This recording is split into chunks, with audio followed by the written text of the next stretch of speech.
Aging has a way of showing up, not just on the face, but in the energy, spirit, and outlook we carry. Some people seem to defy the usual aging curve, growing sharper, stronger, and yes, even younger as the years roll on. I've embraced habits that have helped me keep the vitality of my youth, not just physically, but mentally and spiritually. I'm here to share those with you. After so many people have asked me, what are my secrets? It's not secrets, it's just stuff that I do. These aren't surface level hacks or quick fixes.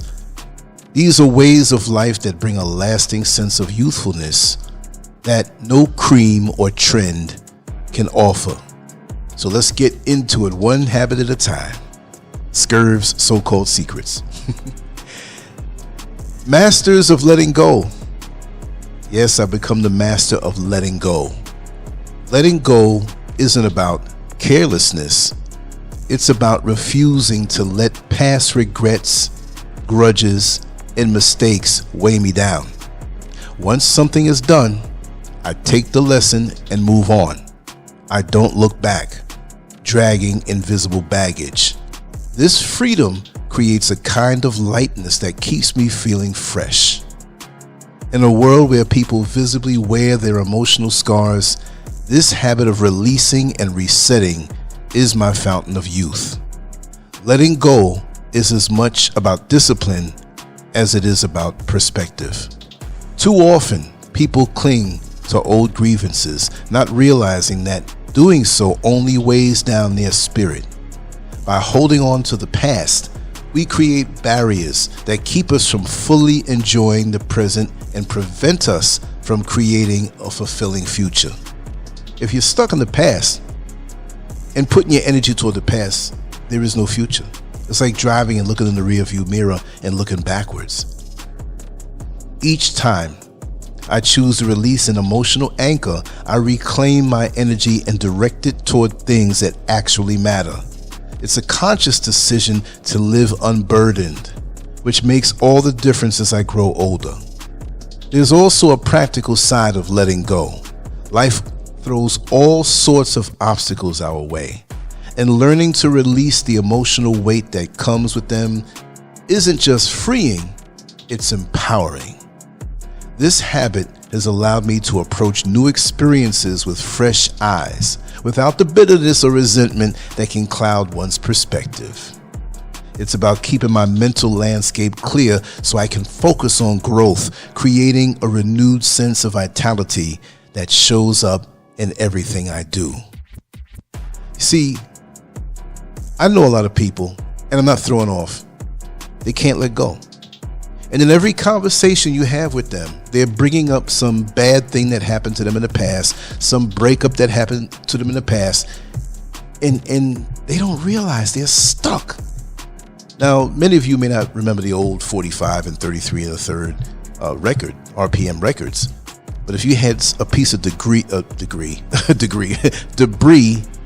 inside, like you held on to the record with the grooves, and you had wax or oil in your hands, it accumulates dirt and it skips over and over and over in the same part. And this is what a lot of people do. I'm not doing that. I've seen people do that growing up, and I just instinctively did not do that. Yes, my parents taught me so much, but there's some things that I caught on my own instinctively.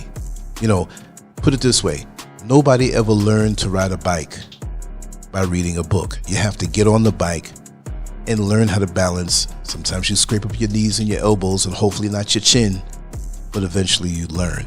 And some people don't. And carrying around this baggage makes them old. Yes, I don't hold on to grudges, but I'm not going to get around a person who gave me the reason to be pissed to almost have a grudge. Once I realize, oh, I have a grudge against this person, they'll never see me again. If they see me, I'm like a shadow. I'm passing. I cannot deal with that energy, and they will not have that power over me. Because if I hold a grudge, that's a space in my life that I need for something positive and forward facing.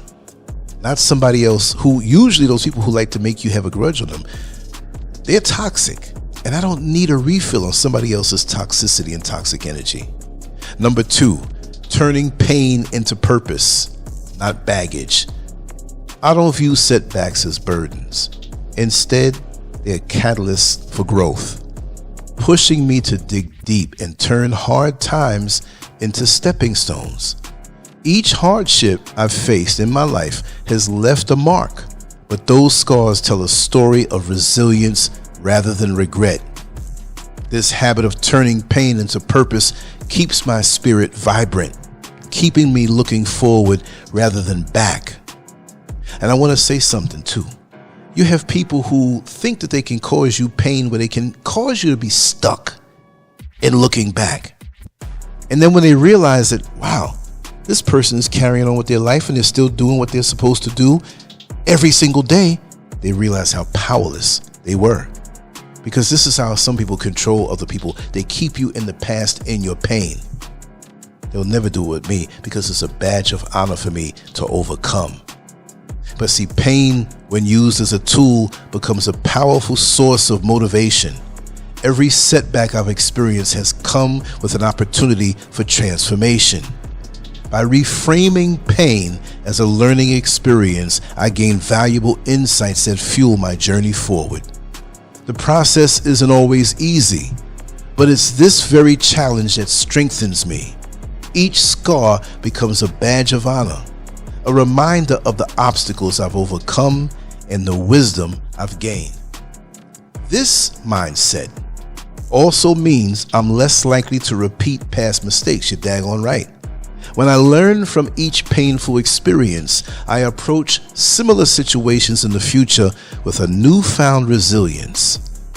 Rather than being weighed down by baggage, I'm uplifted by the purpose each hardship has instilled in me. It's a transformative way to live that leaves me energized rather than depleted, helping me to age with both strength and grace. An obsession with knowledge, curiosity isn't just for kids. It keeps my mind agile. I'm constantly exploring new ideas, diving into different subjects, and pushing my intellectual boundaries. This isn't about collecting random facts. It's about staying mentally sharp and adaptable.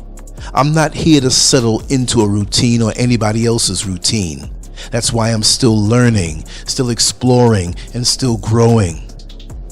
My thirst for knowledge keeps my mind young and my perspective fresh. Learning new things is like giving your mind a workout. Just as physical exercise strengthens the body, mental exercise keeps the brain sharp. Each time I dive into a new subject, I'm expanding my mind and giving myself the tools to adapt to whatever life throws my way. This habit of lifelong learning is a buffer against the stagnation that often comes with age. I'm not going for it. It's what keeps my outlook fresh, my conversations interesting, and my interactions meaningful. Moreover, staying curious has allowed me to connect with a wide range of people. With each new topic I explore, I gain insights that make me a better conversationalist, allowing me to engage with others on various levels. It's not just about having knowledge, it's about sharing it, which keeps me socially and mentally connected. This engagement further fuels my vitality, making my spirit as lively as ever. 4. Mastering the art of doing nothing without guilt. In today's hustle culture, grinding culture, gotta get it, gotta get that paper, gotta get mine, the idea of doing nothing is practically criminal. But I know that rest is a critical part of maintaining vitality. Sometimes I just pause. No guilt, no pressure. Doing nothing lets me recharge so I can come back stronger. The clarity I get from this balance is what keeps me facing challenges with a fresh perspective. Doing nothing doesn't mean being idle. An active choice to give myself space to breathe, reflect, and rejuvenate. By allowing myself guilt-free downtime, I'm preventing burnout and maintaining a sustainable pace that keeps me resilient in the long run. I've learned that stepping back occasionally is often the best way to move forward with renewed energy. This ability to embrace rest also fuels my creativity. When my mind is at ease, I'm more open to new ideas and perspectives. It's during these moments of calm that some of my best ideas emerge. By mastering the art of doing nothing, I am not only keeping my energy fresh, but also allowing myself the clarity to see life with a renewed sense of purpose. I didn't always think about this as far as doing nothing and getting rest. I used to think, keep pushing forward, and I was wearing myself down. And there were people who were there who used to suck from my energy. If I was tired by 2 in the morning, they wanted to keep me on the phone till 5 in the morning. Worse, when I got out here in Ghana, I'm 4 or 5 hours ahead of the East Coast, depending on the daylight savings time in America, because it doesn't change here. And some people with my energy, they were getting a free-for-all. They were getting it. And I didn't have this vitality and peace of mind and the singular purpose that I do now, because all of those plugs, meaning that when you plug something in the wall, you plug in too many things, listen, you trip a breaker off, right? Because you're overloading. I have so much wiggle room and ceiling room to do what I want to do. And like I said, when I wake up every day, it's like, wow, I'm doing the ring walk on a heavyweight championship fight. I'm ready. My energy, creativity, I wake up with ideas. So it's a beautiful thing to finally have my life to myself, to do what I want to do with the energy that I have, as opposed to giving it away to everybody wholesale. It's not being selfish. That's why I say master the art of doing nothing without guilt. Aging with intentional grace, not reluctant denial. Number 5. Aging is an evolution, not a defeat. I don't waste energy fighting it. Each stage of life brings something new, and I welcome it with open arms. Rather than clinging to youth or chasing some shallow validation, I focus on experiences that enrich me. This deliberate approach to aging is why I seem timeless. I see aging as an opportunity to deepen my understanding of life, not as something to avoid. This mindset frees me from the stress that comes with denial, allowing me to focus on growth and wisdom. I don't feel the need to chase youth because I know that true vitality comes from within. By accepting my age with grace, I'm able to live in harmony with myself without the need for validation from others. Aging gracefully is also about choosing where to invest my time and energy. Instead of superficial pursuits, I focus on activities and relationships that nourish me. This intentionality gives my life a sense of meaning that keeps me grounded, content, and vibrantly alive. It's this authenticity that makes aging an experience to cherish rather than dread.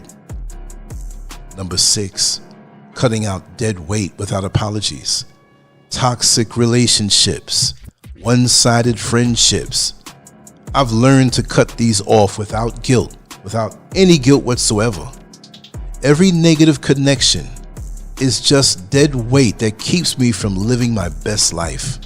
Freeing myself from these unnecessary burdens brings a clarity that radiates from the inside out. I don't care how mad anybody gets.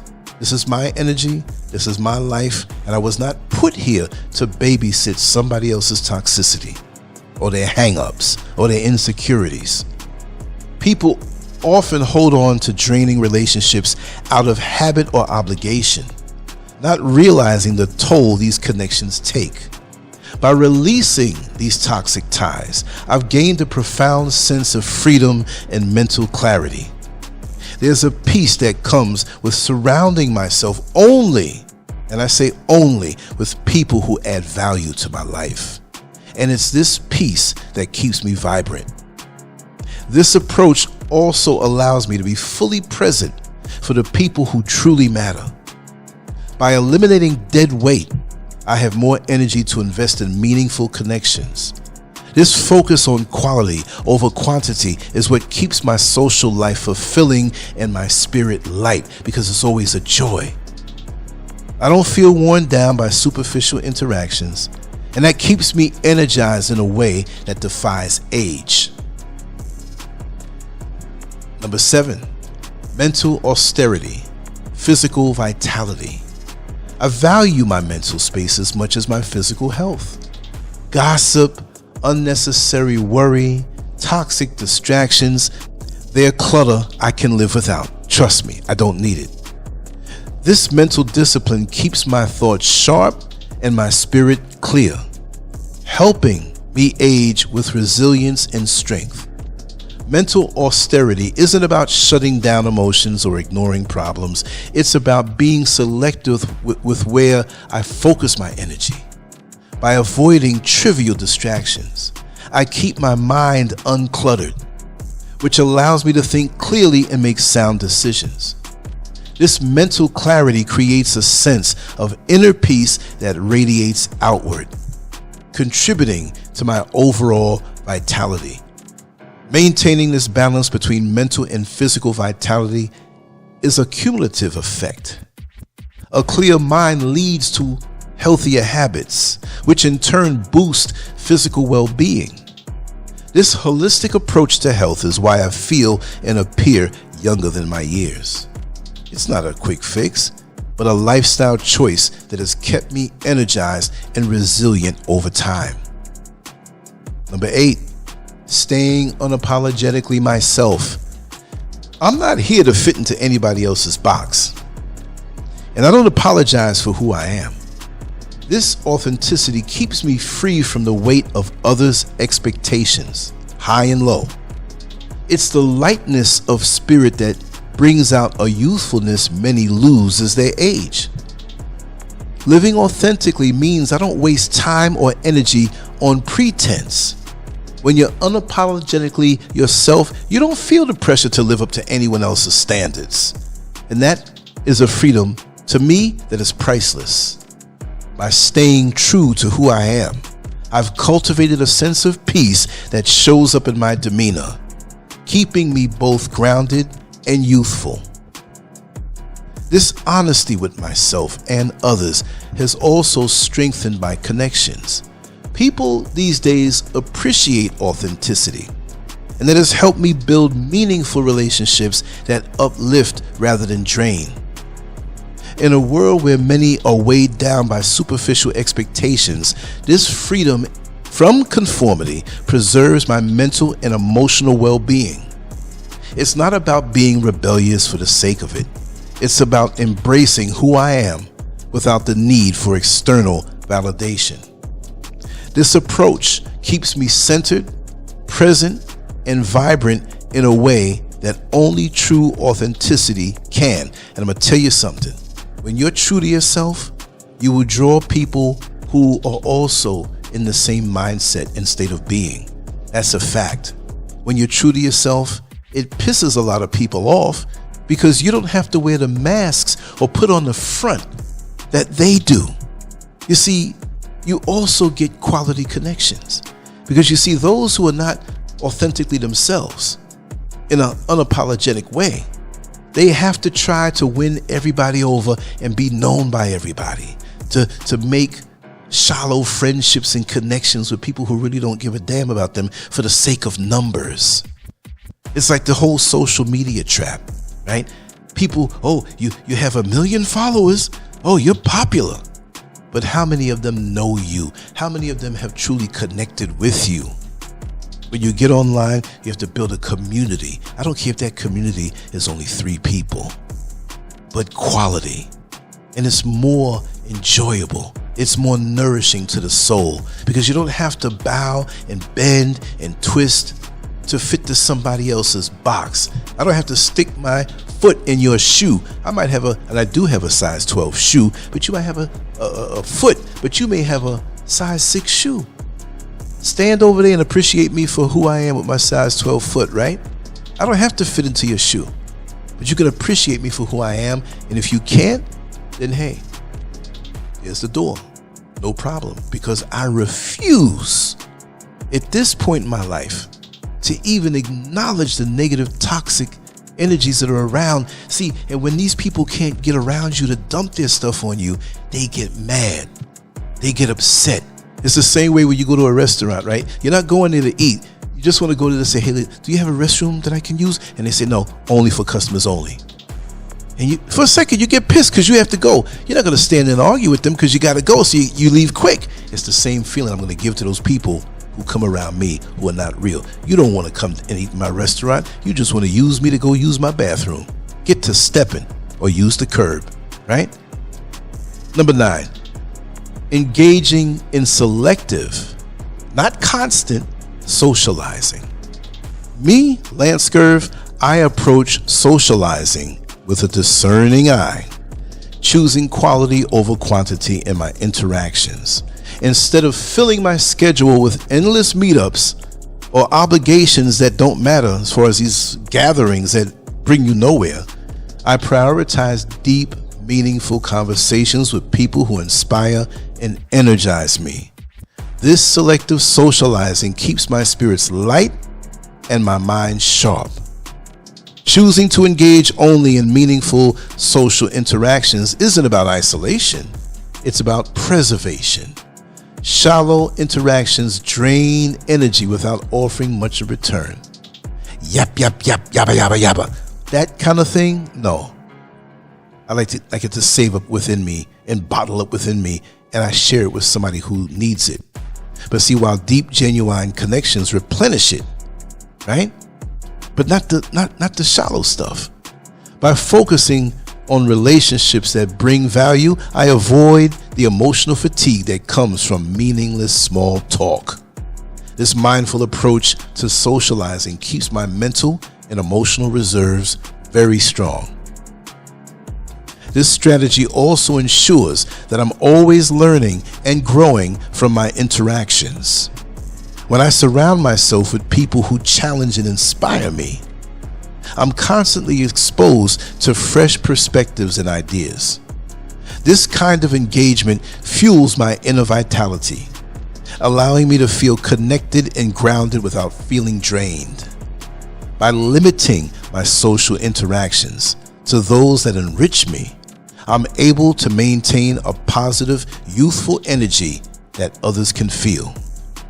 Ooh, here's a good one. Number 10, knowing when to be unavailable. My energy is a rare treasure and a gift, and I guard it fiercely. I've learned to say no to anything that does not align with my well-being or goals. Whether it's social invitations, obligations, or people who sap my vitality. It's not about being antisocial. It's about preserving my mental and emotional reserves. I don't give myself away like that anymore. I used to. And see, this is why people don't come around me now, because they understand that, no, he got hip to the game. He's not giving away his energy. There's nothing to get. So move on to the next person who's unaware of your leech-like ways. Setting boundaries around my time and my energy has become essential to maintaining my peace of mind. Constant availability often leads to burnout, as it stretches one's mental and emotional resources thin. I choose my interactions thoughtfully, protecting my inner peace and ensuring that I'm always operating from a place of strength. This boundary helps me sidestep the fatigue and stress that often come with spreading oneself too thin.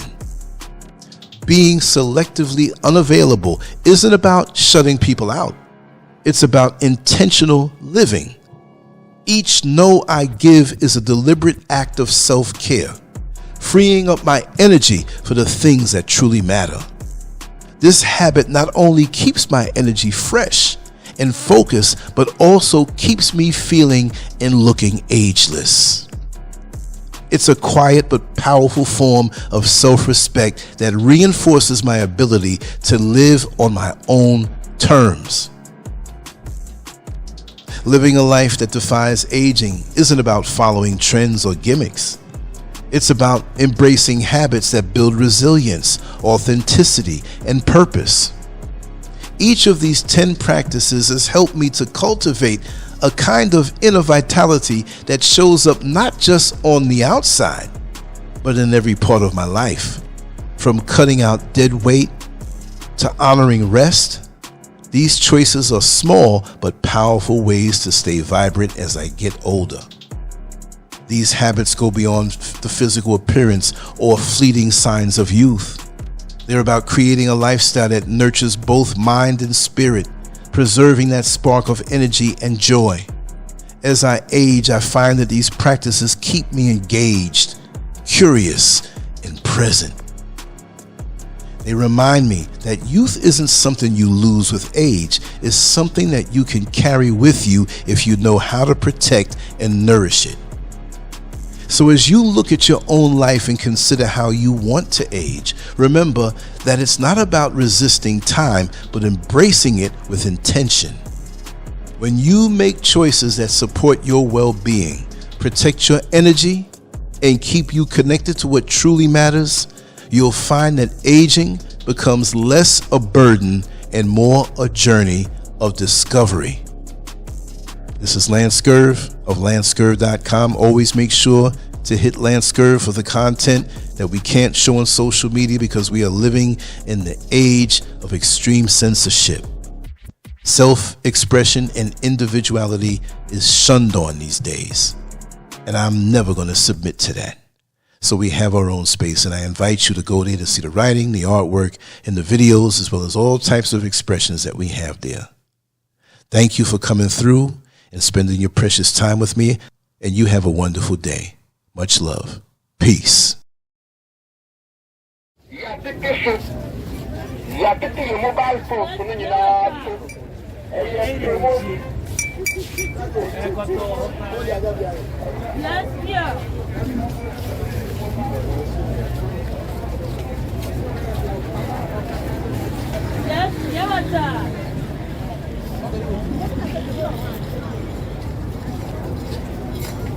Yes, yeah.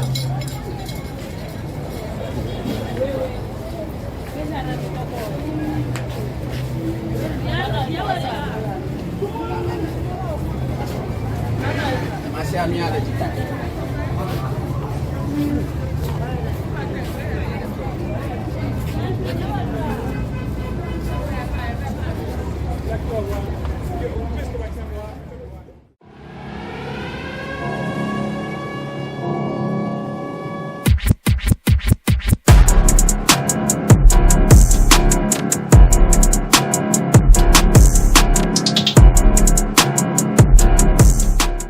Lancescurv'S.com. Bold, raw, and uncut.